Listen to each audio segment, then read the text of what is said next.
Sigiriya is an antiquated stone fortification situated in the northern Matale district close to the town of Damala in the central province, Sri Lanka.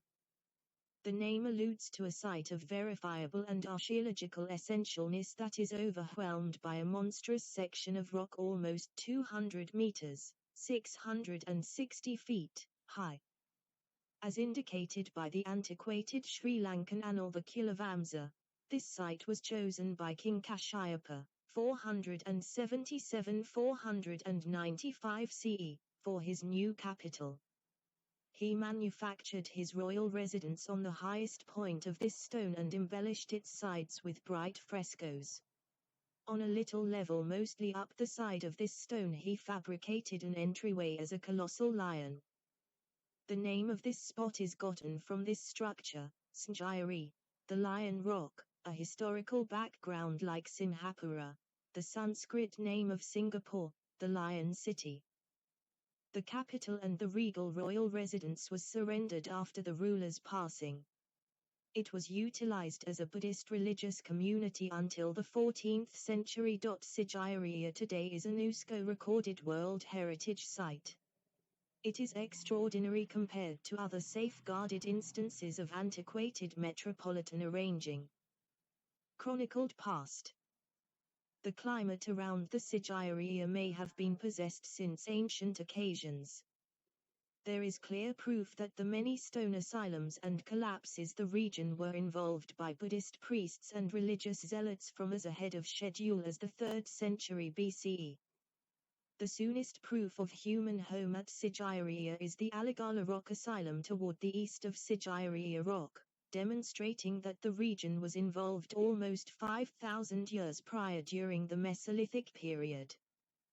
Buddhist devout settlements were set up during the 3rd century BCE in the western and northern inclines of the stone-thrown slopes encompassing the Sigiriya Rock.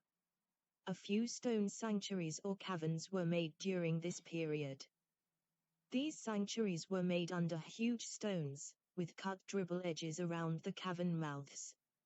Rock engravings are cut close to the trickle edges on a considerable lot of the havens, recording the gift of the asylums to the Buddhist devout request as homes. These were made in the period between the 3rd century BCE and the 1st century CE.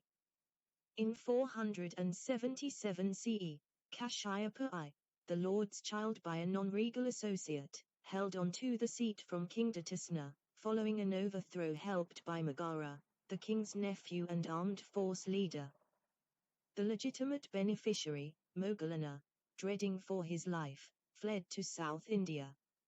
Scared of an assault by Moggallana, Kashyapa moved the capital and his home from the customary capital of Anuradhapura to the safer Sigiriya. During King Kashyapa's rule, 477 to 495 CE, Sigiriya was formed into an intricate city and post. The greater part of the intricate developments on the stone highest point and around it, including cautious structures, castles, and gardens, date from this period. The Kilavamsa depicts King Kashyapa as the child of King Datusna. Kashyapa killed his dad by walling him up alive and afterward usurping the seat which legitimately had a place with his relative Moggallana, Datusna's child by the genuine sovereign. Moggallana fled to India to evade being killed by Kashyapa, however pledged vengeance. In India he raised a military with the goal of returning and retaking the seat of Sri Lanka, which he viewed as legitimately his. Expecting the inescapable return of Moggallana, Kashyapa is said to have manufactured his royal residence on the highest point of Sigiriya as a fortification just as a delight castle. Moggallana at long last showed up, pronounced war, and crushed Kashyapa in 495 CE. During the fight Kashyapa's militaries deserted him and he ended it all by falling on his blade. The Kilavamsa and legends illuminate us that the fight elephant on which Kashyapa was mounted changed course to exploit, however the military confused the development as the rulers having picked to withdraw, provoking the military to surrender him out and out. It is said that being too pleased to even think about surrendering, he took his blade from his belt, slit his jugular, raised the knife gladly, sheathed it, and fell dead. Moggallana restored the cash flow to Anyuradhapura, changing over Sigiriya into a Buddhist cloister complex, which made due until the 13th or 14th century.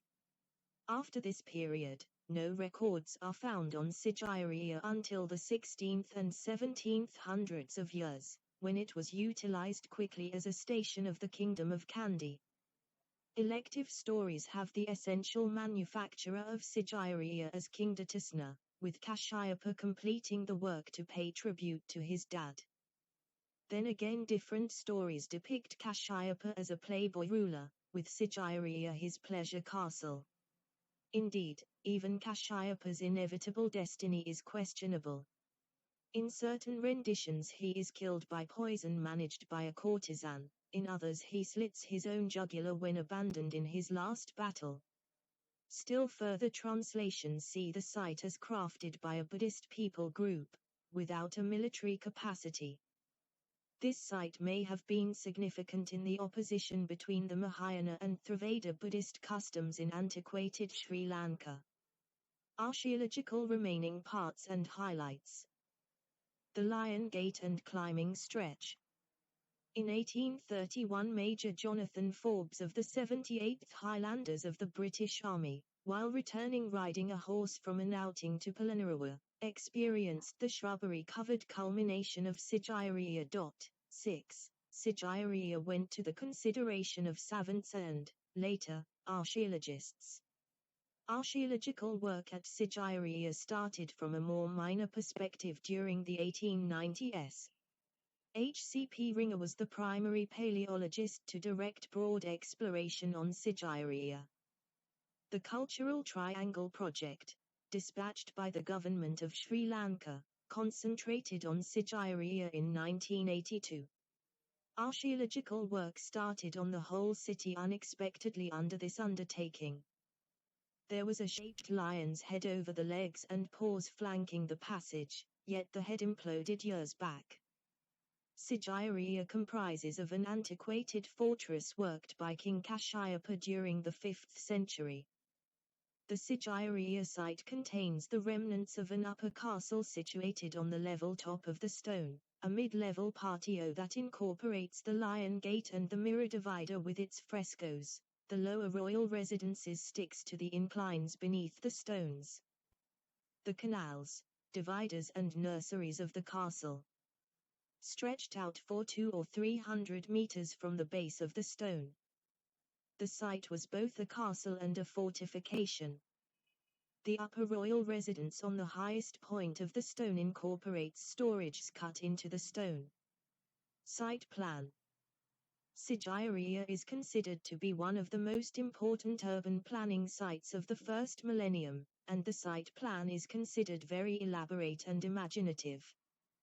The plan combined concepts of symmetry and asymmetry to intentionally interlock the man-made geometrical and natural forms of the surroundings. On the west side of the rock lies a park for the royals, laid out on a symmetrical plan. The park contains water-retaining structures, including sophisticated surface forward/subsurface hydraulic systems, some of which are working today. The south contains a man-made reservoir. These were extensively used from the previous capital of the dry zone of Sri Lanka. 5 gates were placed at entrances. The more elaborate western gate is thought to have been reserved for the royals. Frescoes. Craftsmanship. John Still in 1907 expressed, "The entire essence of the slope seems to have been a massive picture display, the biggest picture on the planet maybe." The canvases would have covered the vast majority of the western substance of the stone, a region 140 meters in length and 40 meters high. There are references in the spray painting to 500 women in these canvases. Be that as it may, most have been lost until the end of time. More frescoes, not quite the same as those on the stone face, can be seen somewhere else. for instance on the roof of the area called the Cobra Hood Cave. Despite the fact that the frescoes are named in the Anuradhapura time frame, the composition style is viewed as remarkable. The line and style of use of the works of art contrasting from Anuradhapura artistic creations. The lines are painted in a structure which improves the feeling of volume of the figures. The paint has been applied in clearing strokes, utilizing more tension on one side, giving the impact of a more profound shading tone towards the edge.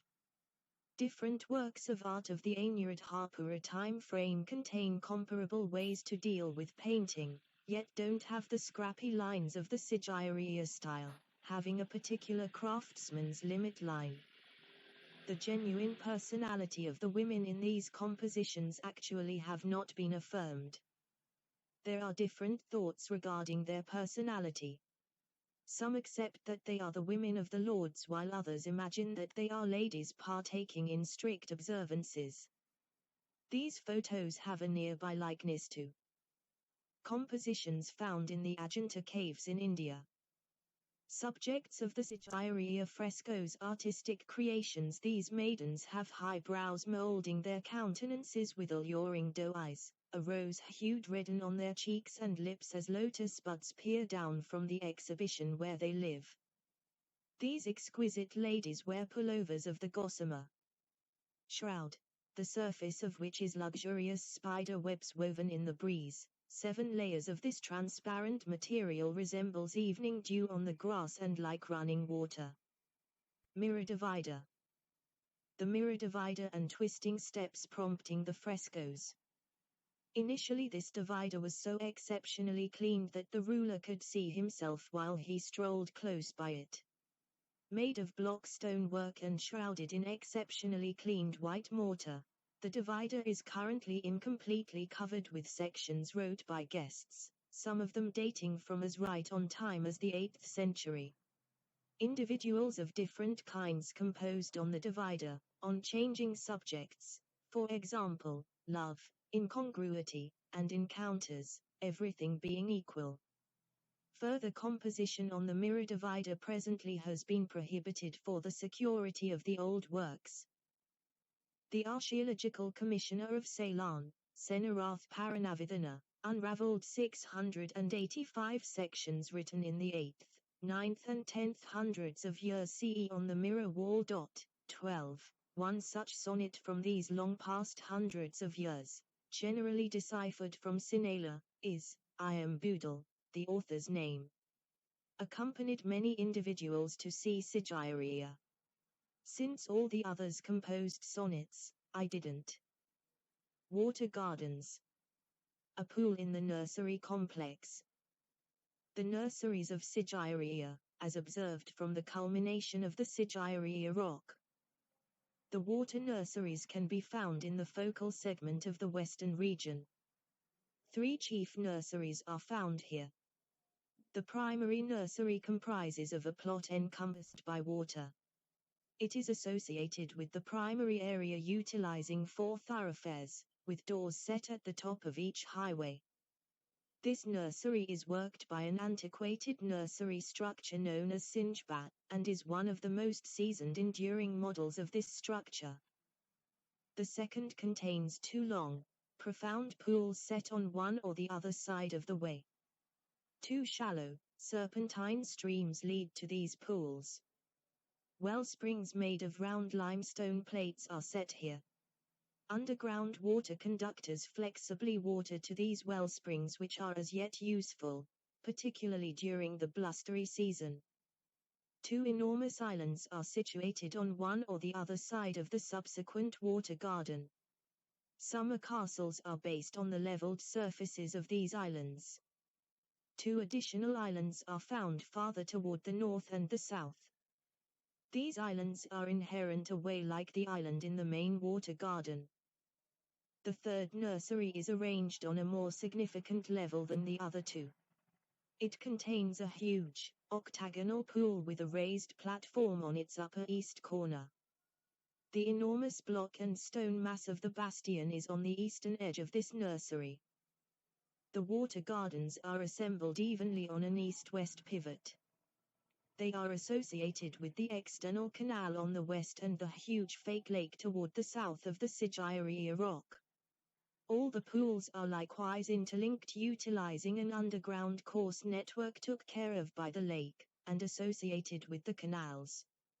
A scaled-down water garden is situated toward the west of the primary water garden, comprising of a few little pools and conduits. This as of late found more modest nursery seems to have been worked after the Kashaya Pan time frame, conceivably between the 10th and 13th hundreds of years. Rock gardens. The stone nurseries comprise of a few huge rocks connected by winding pathways. The nurseries reach out from the northern inclines toward the southern slants of the slopes at the foot of Sigiriya rock. A large portion of these stones had a structure